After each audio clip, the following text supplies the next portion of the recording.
নমস্কার বন্ধুরা, আমি তোমাদের রঞ্জিত স্যার। আজকে আমি সেকেন্ড সেমিস্টার এডুকেশনের যে তোমাদের সিসি2 জেনারেল অনার্স মাইনর মেজর তার সাজেশানটা নিয়ে এসেছি। তোমরা দেখতেই পারছো যে আমি লাস্ট মিনিট সাজেশানে বলেই দিয়েছি, এর আগেও দিয়েছিলাম, কিন্তু এবার একটু কমিয়ে দিয়েছি তোমাদের একটা মানে তোমরা যাতে পাস করে যাও সেই জন্য আমি সেরকম ব্যবস্থা করেছি। দেখো, তোমরা কোশ্চেনগুলো দেখছো, একটু কোশ্চেনগুলো ভালোভাবে দেখো যে শৈশবকালের জীবনের বিকাশের স্তরগুলি লেখো আর বাল্যকালের বিকাশের স্তরগুলি লেখো। ঠিক আছে, যে কোনো একটা করলেই হয়ে যাবে। কৈশোরকাল ও বয়ঃসন্ধিকালে বিভিন্ন চাহিদা, কৈশোর বিকাশের বৈশিষ্ট্য, যে কোনো একটা করলে হয়ে যাবে। ঠিক আছে, এই যে কোনো একটা করলে কী হবে, তোমাদের যে কোনো একটা স্তর বা বৈশিষ্ট্য লিখে দিলে তোমরা কিন্তু নাম্বার পাবে।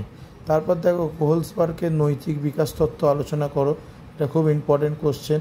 তারপর দেখো, ভাইটস্কির সামাজিক তত্ত্ব আলোচনা করো, প্রচেষ্টা ও ভুলের শিক্ষা সংক্রান্ত ধারণা আলোচনা করো, গেস্টেল কথার অর্থ কী, শিখন সম্পর্কে গেস্টেল তত্ত্ব ব্যাখ্যা আলোচনা করো।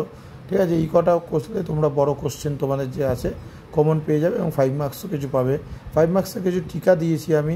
স্মৃতি কী, স্মৃতির বিভিন্ন প্রক্রিয়াগুলি ব্যাখ্যা করো। বিস্মৃতি কী, বিস্মৃতির কারণগুলি ব্যাখ্যা করো।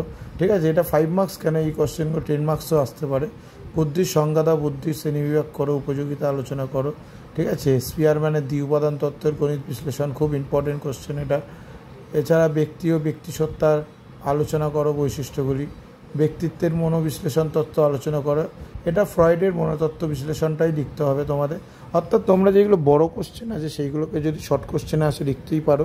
ঠিক আছে, বড় কোশ্চেন করা থাকলে শর্ট কোশ্চেন পারবে, মানে 5 মার্কসের পারবে। এবং কারোর যদি কোনো পিডিএফ দরকার লাগে, হোয়াটসঅ্যাপ নাম্বার দেওয়া আছে, হোয়াটসঅ্যাপে যোগাযোগ করো।